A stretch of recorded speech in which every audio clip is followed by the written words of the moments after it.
से करेंगे। लेह हिंसा के बाद केंद्र सरकार ने बड़ा कदम उठाते हुए अपेक्स बॉडी लेह और करगिल डेमोक्रेटिक अलायंस से बातचीत के लिए दरवाजा खुला रखा है।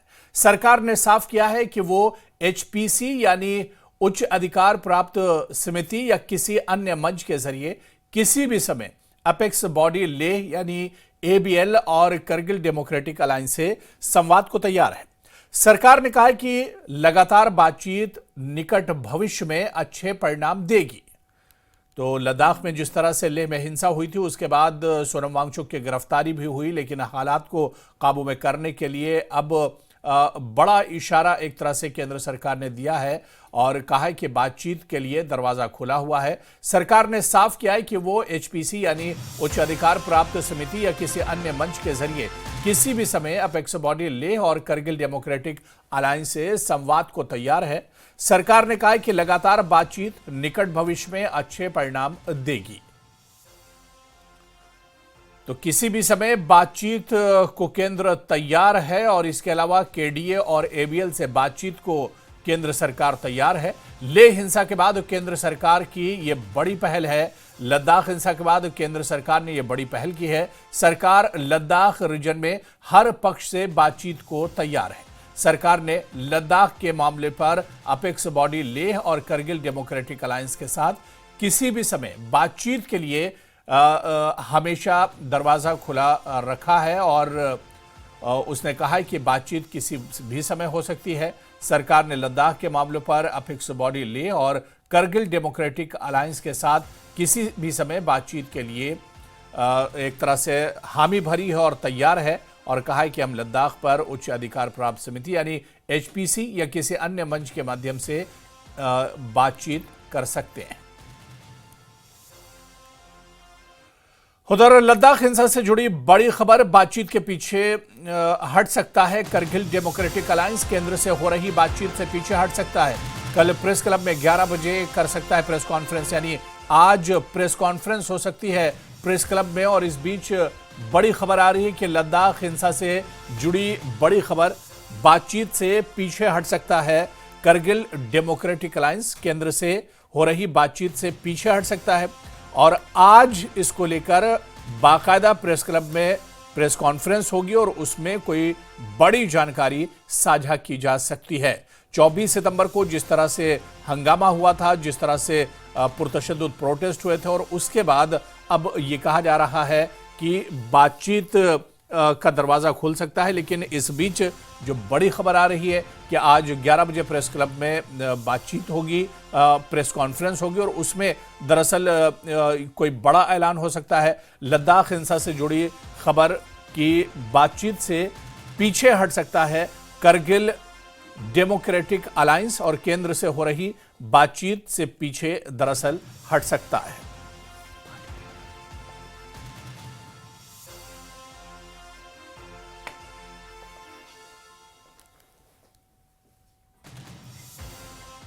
उधर लद्दाख की अपेक्स बॉडी ने साफ कर दिया है कि जब तक हालात सामान्य नहीं होते वो केंद्र सरकार से किसी भी बातचीत के लिए तैयार नहीं है।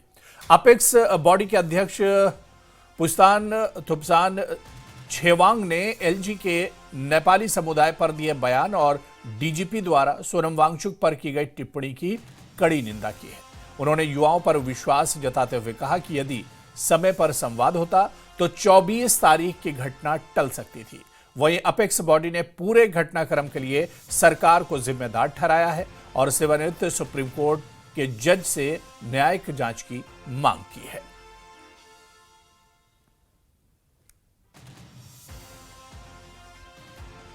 हमारे डीजीपी साहब ने भी प्रेस को संबोधित करते हुए ये कहा कि इसमें पाकिस्तान का हाथ लगता है। Sonam Wangchuk anti national activities में मुलविस है। ये जो इल्ज़ामात हैं ये लद्दाख के लिए ये हम बिल्कुल बर्दाश्त नहीं करेंगे और ये हमारे लोगों को बहुत ठेस पहुंचा है। खासकर हमारे युवा जिनको अगर ये सड़क पर पहुंचाए तो इसका पूरा जिम्मेवारी गवर्नमेंट के ऊपर है। अगर गवर्नमेंट ने टाइम पर टॉक्स किए होते हमारी मांगों को पूरा किया होता तो ये हादसा होना नहीं था। और ये जो हमारे बच्चे जो सड़क पर आए, मजबूर होकर ये प्रेशर कुकर का काम किया, इसलिए उस दिन ये उनके सब ने बड़ा निकाल दिया। जो कि हम किसी वायलेंस को हम सपोर्ट नहीं करते हैं, लेकिन ये हो गया और इसकी जिम्मेदारी पूरा हम गवर्नमेंट के ऊपर डालते हैं। और जब तक हमारे ऊपर जो एंटी नेशनल का और पाकिस्तान के साथ हमारा जो कॉन्स्पिरेसी की बात कर रहे हैं, एक टूल किट बनाने की कोशिश कर रहे हैं गवर्नमेंट और गोदी मीडिया, इसको हम बिल्कुल बर्दाश्त नहीं करेंगे।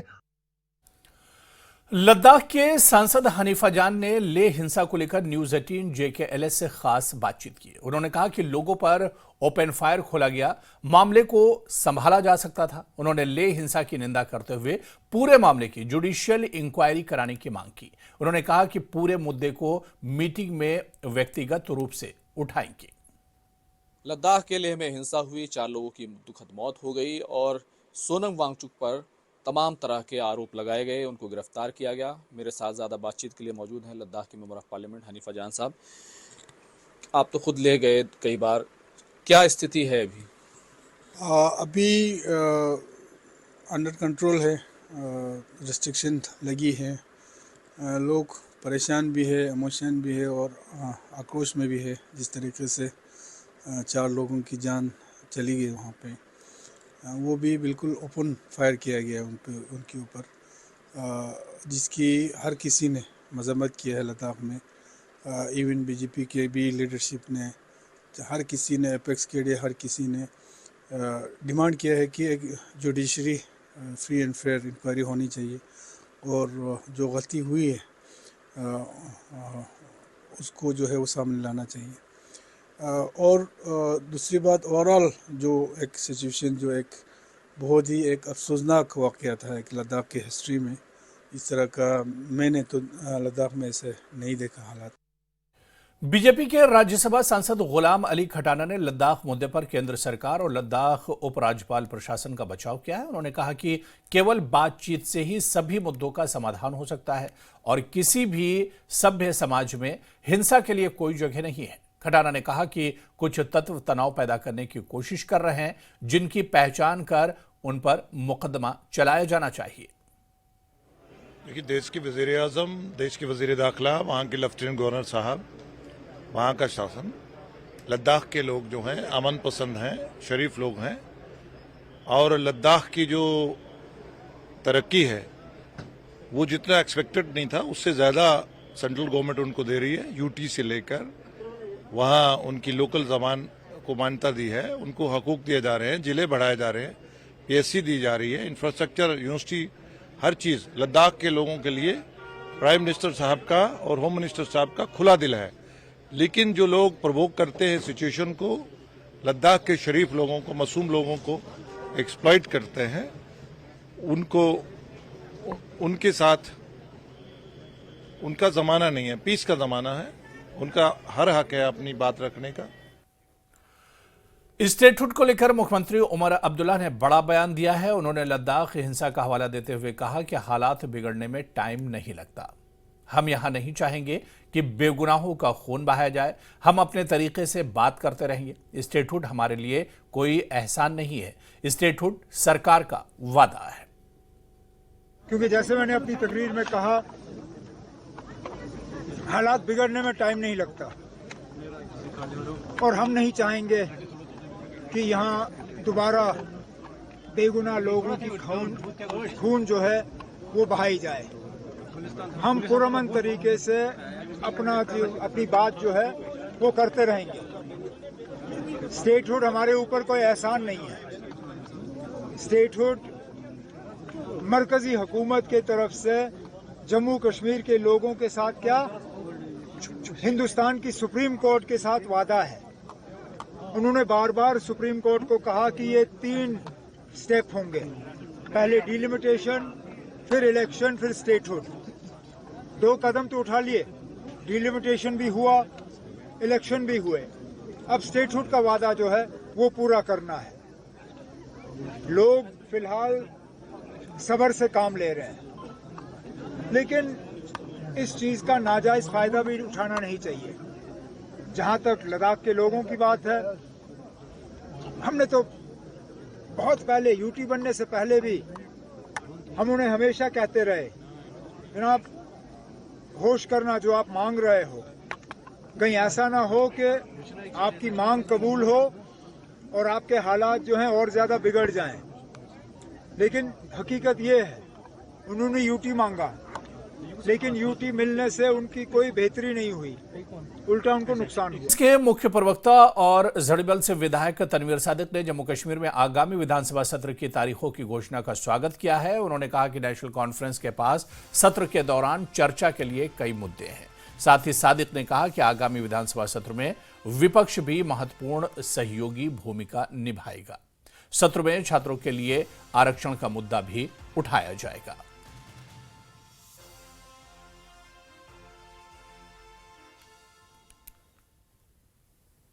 सेशन है जिसमें काफ़ी ज़्यादा देर हुई थी, पहले अगस्त फिर सितंबर, अब जाके उसकी डेट्स आ चुकी है। अक्टूबर में यहाँ पे एक सेशन होगा। कई सारी बातें हैं जो पिछली बार डिस्कस नहीं हो पाई थी, भले फिर आप अल्कोहल बैन की बात कर लीजिए, लैंड रिजर्वेशन की बात, या कई सारे मुद्दे जो नेशनल कॉन्फ्रेंस ने भी उठाए थे। इस वक्त हमारे साथ पार्टी के senior leader chief spokesperson MLA Zadibal Tanvir Sadiq साहब हैं। सादिक साहब, किस तरह से देख रहे हैं आप? डेट्स भी सामने आ गई हैं, किस तरह की तैयारी हो, क्या कुछ इंपॉर्टेंट डिस्कशंस होंगे जो इस बार छेड़े जाएंगे?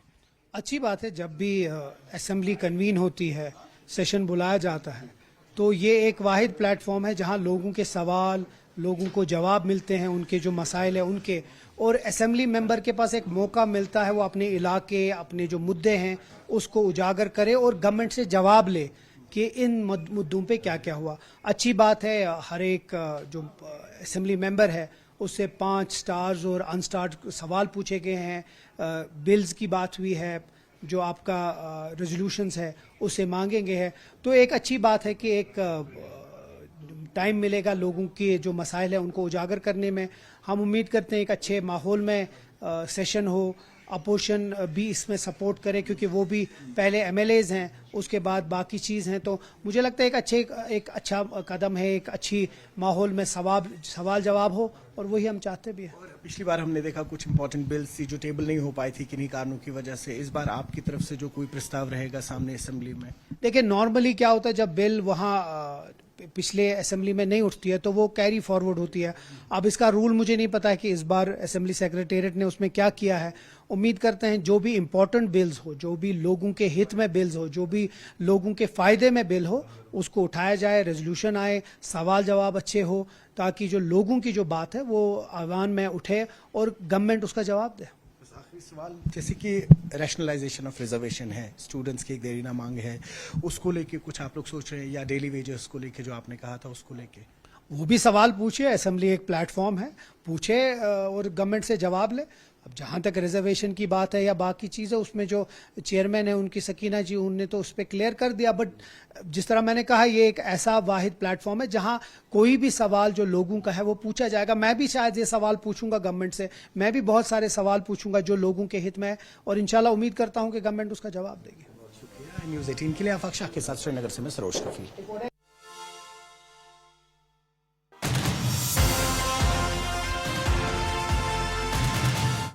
बीजेपी ने जम्मू कश्मीर के नगरोटा और बडगाम सीटों पर उपचुनाव कराने के फैसले का स्वागत किया है। बीजेपी प्रवक्ता अल्ताफ ठाकुर ने कहा कि हम हमेशा से चाहते थे कि नगरोटा और बडगाम सीटों पर जल्द से जल्द चुनाव हो। हम इस कदम का स्वागत करते हैं। आने वाले हैं, और वही अगर हम ECI की माने तो अभी एक टीम है जो यहाँ पर भी आएगी जम्मू कश्मीर, क्योंकि आपको याद दिलाते चले कि 2 ऐसी सीट्स है जम्मू कश्मीर पे जिस पे अभी बाई इलेक्शंस होने वाले थे, पेंडिंग थे, जिसमें से एक नगरोटा की सीट है, और वही अगर हम बात कर लें कश्मीर में तो बडगाम की सीट है जो CM उमर अब्दुल्ला के पास थी, उन्होंने वो छोड़ दी है। इस वक्त हमारे भाजपा के senior leader spokes person Altaf Thakur जुड़े हैं, मजीद बात करते हैं। ठाकुर साहब, किस तरह से देख रहे हैं, क्योंकि अब तो लगभग 11 महीने हो गए, रूल के हिसाब से देखो तो 6 महीने के अंदर अंदर ही इन 2 सीट्स पे भी इलेक्शन होना चाहिए था। आपकी तैयारी कैसी है इन 2 सीट्स? देखिए, भारतीय जनता पार्टी चाहती ही थी कि जो नगरोटा और बडगाम की सीट है वहाँ जल्द से जल्द इलेक्शन हो जाए। अब बिहार इलेक्शन के साथ ये बात आ रही है कि जम्मू कश्मीर की जो सीटें रह गई थी, चाहे वो नगरोटा हो चाहे बडगाम हो, वहाँ भी इलेक्शन कराए जाएंगे। भारतीय जनता पार्टी इसका खैर मकदम करती है, वेलकम करती है। जहां तक तैयारियों का ताल्लुक है, देखिए भारतीय जनता पार्टी एक नेशनल पार्टी है और हर वक्त किसी न किसी स्टेट में इलेक्शन होता ही रहता है और भारतीय जनता पार्टी 24/7 इलेक्शन के लिए तैयार रहती है। और जम्मू कश्मीर में भी उसका बड़ा प्रभाव है। जिस तरह से नेशनल लेवल पे प्रोग्राम्स आते हैं इलेक्शंस को लेके, खासकर अगर आप देखेंगे कि जब इलेक्शंस आते हैं तो जम्मू कश्मीर के लोगों को बिहार, दिल्ली या दूसरी जगहों पे भेजा जाता है और वहाँ के लोगों को यहाँ इलेक्शन के दौरान भेजा जाता है। एक जो भारतीय जनता पार्टी की आइडियोलॉजी के हमेशा जो पार्टी के लीडर्स है, वर्कर्स है, उनको काम में बिजी रखे और Bharatiya Janata party grass root level पे और ज्यादा मजबूत हो, उसके लिए हमेशा वो तैयार रहती है और काम करती है। अब जिस तरह से इलेक्शन आने वाले हैं, बाई इलेक्शन बडगाम और नगरोटा सीट का, भारतीय जनता पार्टी फुल्ली तैयार है और भारतीय जनता पार्टी जीतने और भारतीय जनता पार्टी जिस तरह से इन्होंने काम की है इलेक्शंस के बाद, जिस तरह से भारतीय जनता पार्टी ने लोगों के इश्यूज उठाए, लोगों के मसाइल उठाए, चाहे वो सैलाब हो, चाहे वो जो नेचुरल डिजास्टर हुआ जिसमें हमारे अरबों करोड़ रुपए का फ्रूट जहां नुकसान हुआ, वहां भी भारतीय जनता पार्टी सबसे पहले पहुंची और भारतीय जनता पार्टी लोगों के लिए काम करते हैं। हमने कभी वोट बैंक की सियासत नहीं की, लेकिन हम उम्मीद रखेंगे कि रिटर्न में भी हमें वही मिलेगा और भारतीय जनता पार्टी इन दोनों सीटों पे जीत के आ जाएगी। बहुत शुक्रिया। न्यूज 18 के लिए आफाक शाह के साथ श्रीनगर से मैं सरोज कफरी। ट्रिब्यूनल ने यूएपीए के तहत केंद्र सरकार द्वारा मीरवाइज उमर फारूक की अवामी एक्शन कमेटी पर लगाए गए प्रतिबंध को बरकरार रखा है। बीजेपी नेता अल्ताफ ठाकुर ने इस फैसले का स्वागत किया और मीरवाइज पर राष्ट्र विरोधी गतिविधियों और पथराव का आह्वान करने के आरोप दोहराए। ठाकुर ने कहा कि मीरवाइज हुर्रियत का हिस्सा थे और उनके अलगाववादी विचारधारा को बढ़ावा देने के इतिहास को नजरअंदाज नहीं किया जा सकता। उन्होंने चेतावनी दी कि ऐसी गतिविधियों में शामिल किसी को भी परिणाम भुगतने होंगे। जम्मू कश्मीर में पाकिस्तानी आइडियोलॉजी को यहां लाने के लिए कोई कसर नहीं छोड़ी। बैनर हुर्रियत कॉन्फ्रेंस, अवामी एक्शन कमेटी उसका हिस्सा थी और हुर्रियत कॉन्फ्रेंस ही वही है जो यहाँ पाकिस्तान को सपोर्ट करती है, जो पाकिस्तान यहाँ जम्मू कश्मीर को पाकिस्तान बनाना चाहती है, या जिस तरह से उनके कैलेंडर्स आते थे, जिस तरह हड़तालें आती थी या जिस तरह से उनकी कालें आती थी, और अवामी एक्शन कमेटी उसका हिस्सा हुआ करती थी और वो भी उन कैलेंडरों में बराबर की हिस्सेदार होती थी। अब जिस तरह से ट्रिब्यूनल ने उस बैन को बरकरार रखा, जो होम मिनिस्टर की तरफ से रिपोर्ट आई थी, जिस तरह से होम मिनिस्टर ने इसको काला दम करार दिया, क्योंकि अवामी एक्शन कमेटी भी ही एंटी नेशनल एक्टिविटीज में शामिल रही है और है, इसलिए उसको बैन किया गया है।